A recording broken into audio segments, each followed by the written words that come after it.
Germs, good morning. Nandito tayo ngayon sa shop. Meron tayong ginagawa ditong project na Grabis. Yamaha Grabis. Ito, tingnan natin. Okay, ito yung motor ng customer natin. Iniwan na dito sa shop para magawa natin. Ngayon, ang request dito ni sir ay rewiring. Natanggal na natin yung mga dating wire niya.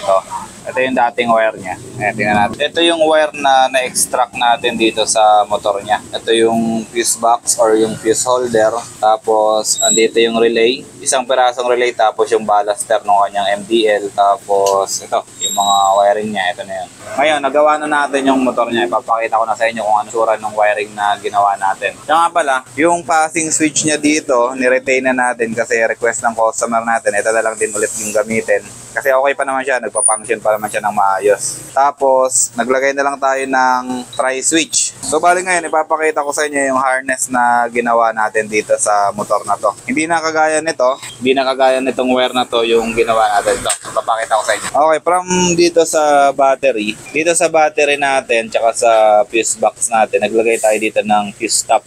Ito yung sinasabi ko sa inyo lagi kapag kumukuha tayo ng after ignition na power, dito tayo kumukuha sa mga accessory line ng kanyang fuse box.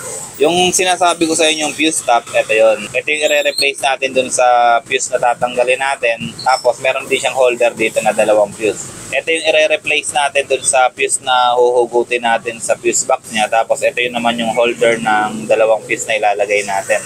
Tapos ito rin yung fuse holder na nilagay natin. Itong matibay na fuse holder na to. Tapos nakakabit yan dito direct sa battery, yung positive niya tsaka yung negative. Ngayon, yung wire na pinagapang natin, ayan, yung kung makikita nyo tong flexible na to, ayan yung pinagapang natin dito, pababa dun. Ayun, kung nakikita nyo yun, kung nakikita nyo to, yung tubo na yan or yung flexible hose na yan, yan yung pinagapang natin. Dito naman sa ilalim, kung makikita nyo, itong flexible hose na yan, lalagay ko na lang sa picture para mas malinaw kasi walang flash yung video natin. Ayan yung flexible hose na pinagapang natin, papunta yan dun sa battery, papunta dito sa ilalim. Tapos paakyat dito.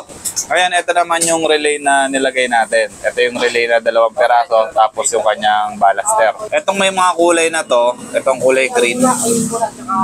Ito yung connector natin sa passing switch natin. Ito yung passing switch natin. Tapos pababa dito, yan yung ating socket. Para just in case na masira yung switch natin, pwede natin palitan dito. Hindi na tayo mag-wiring. Isasaksak na lang natin siya ulit. Tapos yung red, yellow, and blue naman, yan naman yung MDL natin. Ito, yung switch ng MDL natin, yan din yun. Tapos yung ballaster natin, nandito. Tapos pababa dito, ito na yung kanyang MDL. Ayan. Mamaya, kakabit natin yan dito sa ilalim. Kung saan natin tinanggal yung existing niya na ilaw. Dito siya kasi nakalagay. So, ayun yung ginawa nating wiring dito sa Yamaha Grabis ni Sir. Pinalitan natin yung buong wiring niya ng MDL. Tapos, pahabol ko nga pala sa inyo. Kung mapapansin nyo, sobrang dumi ng loob neto. Umaakit kasi dito yung dumi nung nanggagaling dito sa gulong sa ilalim. Kaya lang ito, hindi ko sigurado sa Yamaha Grabis kung nalalagyan ng extension to, pero parang malabo kasi nandito na yung niya. Nandito na yung kanyang tawag dito, parang araro. Sobrang dumi na itong motor na to dito sa loob. Kaya kung mapapansin nyo, puro buhangin tsaka alikabok. So yun lang yung ginawa natin dito sa motor na to. Ilaw lang naman, hindi naman siya nagpakabit ng busina, tapos hindi rin naman nagpakabit ng combo. Bali talagang nirewire lang natin yung motor about sa MDL, tapos inayos natin yung pagkakalatag ng mga wire.